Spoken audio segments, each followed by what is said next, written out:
যাদের ফিঙ্গারপ্রিন্ট হয়নি, port of entry হোক আর যেখানে হোক, কোথাও যদি ফিঙ্গারপ্রিন্ট না হয়ে থাকে, that is your legitimate responsibility যে আপনাকে এটা ফিঙ্গারপ্রিন্টটা করতে হবে। USCIS.com এ গিয়ে ওরা একটা USCIS অ্যাকাউন্ট ক্রিয়েট করে তারপর G325R একটা ফর্ম আছে, সেটা ফিল আউট করতে হবে। যারা অলরেডি ভিসা নিয়ে আসছে তাদের আর ফিঙ্গারপ্রিন্ট দিতে হবে না, বিকজ এটা অলরেডি সিস্টেমে আসছে। 14+ যারা, ওদের ফিঙ্গারপ্রিন্ট দিতে হবে নতুন G325R ফর্মের জন্য। এন্ড যারা আন্ডার 13 ওদের প্যারেন্টসদেরকে ফিঙ্গারপ্রিন্ট দিতে হবে। ট্রাম্প অ্যাডমিনিস্ট্রেশন আসার পরে অনেক পরিবর্তন আছে ইমিগ্রেশনে, এবং বিভিন্ন এরিয়াতে অনেক চেঞ্জের বা পরিবর্তন আসছে। তো সেইভাবেই যেমন আমরা আজকে আলাপ করব যে বিষয়টি নিয়ে, সেটা হচ্ছে যে কিভাবে আপনারা আপনাদের রেজিস্ট্রেশন করবেন। আপনারা যখন ফিঙ্গারপ্রিন্ট দিতে যাবেন, এখানে একটা রেজিস্ট্রেশনের প্রক্রিয়া আছে, নতুনভাবে এটা চালু হয়েছে, কীভাবে করতে হবে, কী পদ্ধতি, এটা নিয়ে আমরা আজকে আলাপ করব। এবং আমরা তথ্যভিত্তিক যেগুলো আছে আমাদের ফ্যাক্টশিট এবং যেটা ক্রেডিবল ইনফরমেশন, সেটি আমরা দিব, এবং অ্যাটর্নি রাঞ্জা আপনাদেরকে সুন্দরভাবে বলবেন কি করণীয় এটা বিষয়ে, এবং তার যা যা করণীয় আপনারা এগুলো লিপিবদ্ধ করতে পারবেন, নোট করে রাখবেন যাতে আপনাদের কোনো অসুবিধা না হয়। তাহলে দর্শক, আমরা দেরি করছি না, আমরা চলে যাচ্ছি সরাসরি আমাদের প্রিয় অ্যাটর্নি রাঞ্জা বোস। হ্যাঁ, তো আজকের যে টপিকটা, এটা অ্যাকচুয়ালি অনেকজন মানে কথা বলছে, বাট অনেকজন এক্স্যাক্টলি জানে না এটা কি। তো এটার রিকোয়ারমেন্ট বেসিক্যালি হচ্ছে কি, যদি ভিসা অ্যাপ্লাই করার সময় ফিঙ্গারপ্রিন্ট কেউ কারোর হয়নি আর সে হচ্ছে 14 ইয়ার্স এর বেশি, তাকে উইদিন 30 days এই করতে হবে, রেজিস্টার করতে হবে ফর ফিঙ্গারপ্রিন্টিং অ্যান্ড রেজিস্ট্রেশন। তার মানে ওয়েদার আপনি ভিসা নিয়ে এসছেন বা ভিসা ছাড়াও যদি এসছেন আর আপনি অ্যাবভ 14 years old, তাহলে আপনাকে আর আপনি যদি ভিসা নিয়ে এসছেন, তাহলে যদি ফিঙ্গারপ্রিন্ট আপনার হয়নি, আপনি যদি ক্রস করে এসছেন তো অবভিয়াসলি ফিঙ্গারপ্রিন্ট হয়নি, কিন্তু আপনি যদি ভিসা নিয়েও এসছেন তখনও আপনার যদি ফিঙ্গারপ্রিন্ট হয়নি, অনেক কারণের জন্য ফিঙ্গারপ্রিন্টিং ওয়েভ হয়ে যায়। কটা কেনেডিয়ান ন্যাশনালস আছে যাদের ফিঙ্গারপ্রিন্টিং মানে যদি ওরা ল্যান্ড পোর্ট অফ এন্ট্রি থেকে এন্টার করে ওদের ফিঙ্গারপ্রিন্টিং দরকার হয় না। তো কটা এক্সেপশন আছে যারা ফিঙ্গারপ্রিন্ট হয় না আসার আগে, তারা যদি 14 years অ্যান্ড ওল্ডার আর 30 days এর বেশি যদি ইউনাইটেড স্টেটসে ওরা থামে, তাহলে ওদের রেজিস্ট্রেশন করতে হবে, আর রেজিস্ট্রেশন প্রুফ ওদের পেতে হবে ইউনাইটেড স্টেটস গভর্নমেন্ট থেকে।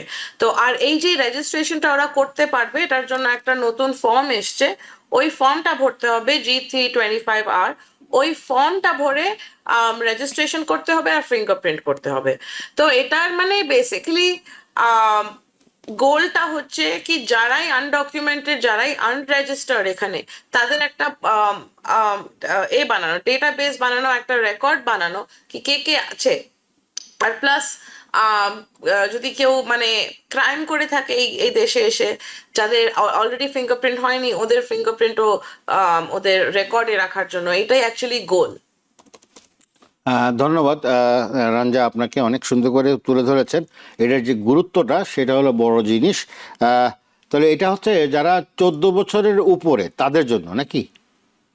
হ্যাঁ, আর যদি কেউ 14 বছরের নিচে হয় আর তারা যদি ফিঙ্গারপ্রিন্ট করেনি, ভিসা নিয়ে এসছে ফিঙ্গারপ্রিন্ট করেনি বা ভিসা ছাড়া এসছে, তাদের বাবা মাদের রেজিস্টার করতে হবে ফিঙ্গারপ্রিন্টের জন্য। বেশ, এটা একটা বেশ গুরুত্বপূর্ণ বিষয়, কারণ এগুলো হয়তো অনেকে আমরা জানি না বা অনেকে জানে, কিন্তু তারা প্রক্রিয়াটা কিভাবে তারা জানে না। আমার মনে হয় স্টেপ বাই স্টেপ যদি আমরা যাই, প্রথমে কাদের জন্য এটা অ্যাপ্লিকেবল, ফার্স্ট অফ অল সেটা হচ্ছে যে ডকুমেন্টেড ওর যারা এখানে আসছে ভিজিটে তাদের জন্য, বা যারা অলরেডি রেজিস্টার্ড, যারা এখানে অলরেডি এই লিগাল ইমিগ্রেন্ট, তাদের ক্ষেত্রে কি লাগবে কি লাগবে না, এটা আপনি যদি একটু ক্লিয়ার করে বলতেন যে স্টেপ বাই স্টেপ। প্রথম আমরা ধরি যে প্রথম অবস্থায় যারা এখানে আনডকুমেন্টেড, যারা এখানে আছেন অলরেডি এবং এখন পর্যন্ত তাদের ফিঙ্গারপ্রিন্ট হয়নি বা ফিঙ্গারপ্রিন্ট দেন, যারা এর আগে ফিঙ্গারপ্রিন্ট দিয়েছেন তাদেরকে আবার দিতে হবে, সেটাও একটা প্রশ্নের বিষয়। আপনি যদি একটু ক্লিয়ার করে বলতেন স্টেপ বাই স্টেপ, তাহলে দর্শকের জন্য একটু সুবিধা হতো। হ্যাঁ, তো না, এটা অ্যাকচুয়ালি যদি আপনি অলরেডি এসছেন, আপনি বর্ডার ক্রস করে ধরেন এসছেন কেউ, আর তারা অ্যাসাইলামের জন্য অ্যাপ্লাই করেছেন, ফিঙ্গারপ্রিন্ট দিয়েছেন, ওয়ার্ক পারমিট পেয়েছেন, এদের করতে হবে না। আচ্ছা, কেননা এরা অলরেডি রেজিস্টার, এরা অলরেডি ফিঙ্গারপ্রিন্ট দিয়ে রেখেছে, they are already in the department of homeland security system. আচ্ছা, আচ্ছা, হ্যাঁ, ওদের করতে হবে না। আচ্ছা। গ্রিন কার্ডদের অবভিয়াসলি কেউ করতে হবে না। মোস্ট যারা ভিসা নিয়ে এসছে, স্টুডেন্ট ভিসা নিয়ে এসছে, visitor visa, most people get fingerprinted. যারা ভিজিটার ভিসা নিয়ে আসছে তাদের বেলা তো এটা প্রযোজ্য। Most people get fingerprinted, exception interview আর ফিঙ্গারপ্রিন্টিং এর এক্সেপশন আছে কটা। যদি 3 মাসের মধ্যে যদি আপনি আবার রিঅ্যাপ্লাই করেন এক্সপায়ারি পরে, কটা এক্সেপশন আছে। তো ওই এক্সেপশনে নিয়ে আপনি যদি এসছেন ইউএসএ তে ভিসা নিয়ে, তাহলে আপনাকে ফিঙ্গারপ্রিন্ট করতে হবে যদি আপনি 30 ডেজের বেশি এখানে থামছেন। আচ্ছা, এটা applicable to everyone? Applicable to anyone who did not, মানে কেউ যদি ফিঙ্গারপ্রিন্ট করেনি before entry into the United states. Okay. যদি কেউ স্টুডেন্ট ভিসা নিয়ে ধরো এসছে আর ঢোকার সময় ফিঙ্গারপ্রিন্ট হয়েছে আর এখানে এসে স্টুডেন্ট ভিসায় রয়েছে, তাদের করতে হবে না, কেননা দে অলরেডি রেজিস্টার্ড। আচ্ছা, সোজা কথা আমরা যা বুঝতে পারলাম আপনার কথা থেকে, যে যাদের ফিঙ্গারপ্রিন্ট হয়নি, পোর্ট অফ এন্ট্রি হোক আর যেখানেই হোক, কোথাও যদি ফিঙ্গারপ্রিন্ট না হয়ে থাকে, that is your legitimate responsibility যে আপনাকে এটা ফিঙ্গারপ্রিন্টটা করতে হবে। এবং এখন ধরেন যে একজন XYZ সে এই দেশে আসলো ভিজিটের জন্য 1 মাসের জন্য, 2 মাসের জন্য, তার কি আগেই ফিঙ্গারপ্রিন্ট হয়ে যায় নাকি এখানে এসে তার করতে হবে? ফিঙ্গারপ্রিন্ট ইউজুয়ালি আগে হয়ে যায়, কিন্তু ইউজুয়ালি যার I-94 আছে তাদের কোনো ওয়ারি করার দরকার নেই। আচ্ছা, আচ্ছা, আচ্ছা, I-94 থাকলে ইউজুয়ালি সেফ। সেফ।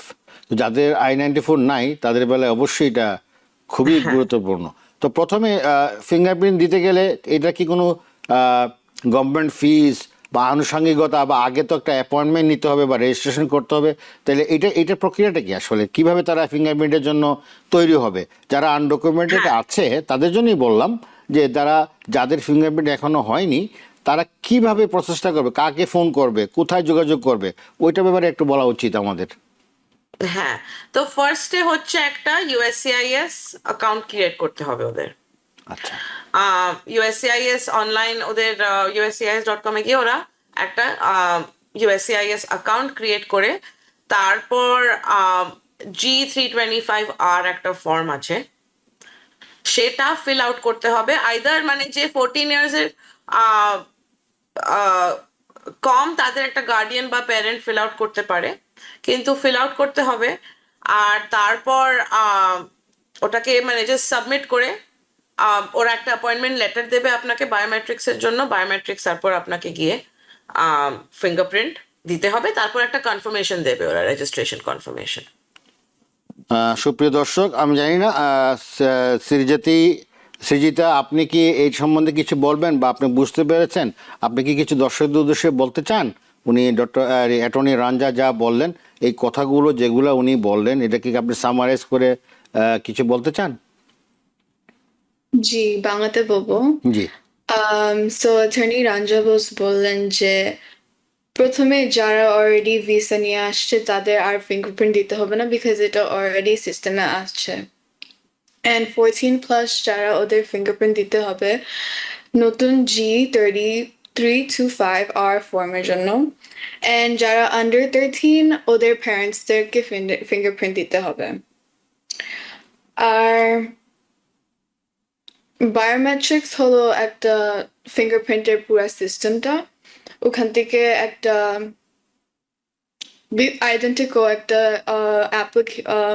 কোম্পানি আছে, ওখান থেকে ফিঙ্গারপ্রিন্ট করতে হবে। ওখানের জন্য অ্যাপয়েন্টমেন্ট নেওয়ার জন্য আপনি আসতে পারেন অফিসে। ইনিশিয়াল কনসালটেশন ফ্রি আছে। সো